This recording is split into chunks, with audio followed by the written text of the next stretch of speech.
You do have a personal relationship to Jesus Christ. You are His slave. You were bought with a price.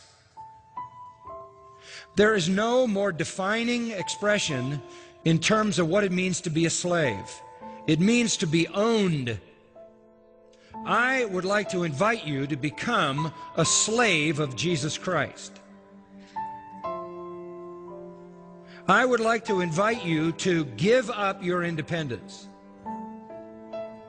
Give up your freedom. Submit yourself to an alien will.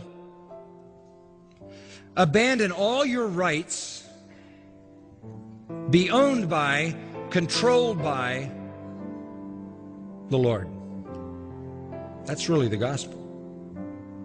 We're asking people to become slaves. I don't hear a lot of that slave talk today, do you? They weren't asked, say there, Mr. Slave, what would you like to do to be fulfilled? They weren't asked, what do you think your purpose is? Can you dream your dream so I, your master, can fulfill it? If there is a slave, let me tell you something, there is a Lord.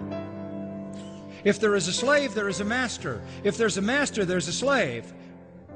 You don't call yourself a master if you don't have a slave, and you're not a slave if you don't have a master.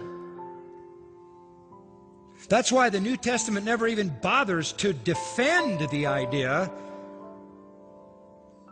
as it were, of whether or not when you come to Christ, He is your Lord.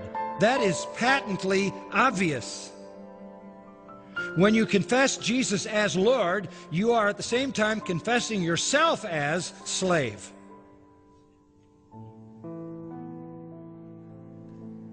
The slave is someone whose life belongs totally to someone else.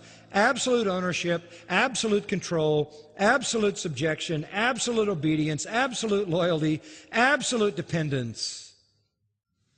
The Spirit of God took the slave metaphor because it was the best metaphor to describe our personal relationship to Christ. He bought us, He owns us. We are devoted to Him and to Him alone.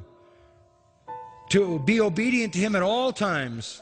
We have no will but His will. He is our Lord. We confess Him as Lord. That's exactly what He demanded. Remember the words of Luke 9:23. We've repeated them so many times. If any man will come after me, let him deny himself. That's slave talk. That's slave talk. Take up his cross and follow me. It's the end of you. The end of your life. You're finished. It's over. You're done. You are now the slave of Jesus Christ. Being a slave to Jesus Christ is beyond any kind of slavery that anybody ever knew, because this master, listen to this one, makes us sons and gives us all the rights of His own sons. He adopts us into His family, calls us joint heirs with Christ, takes us to heaven, where we rule and reign from His own throne, and pours out all the lavish riches in His possession forever and ever and ever for our own unmitigated joy and His own glory.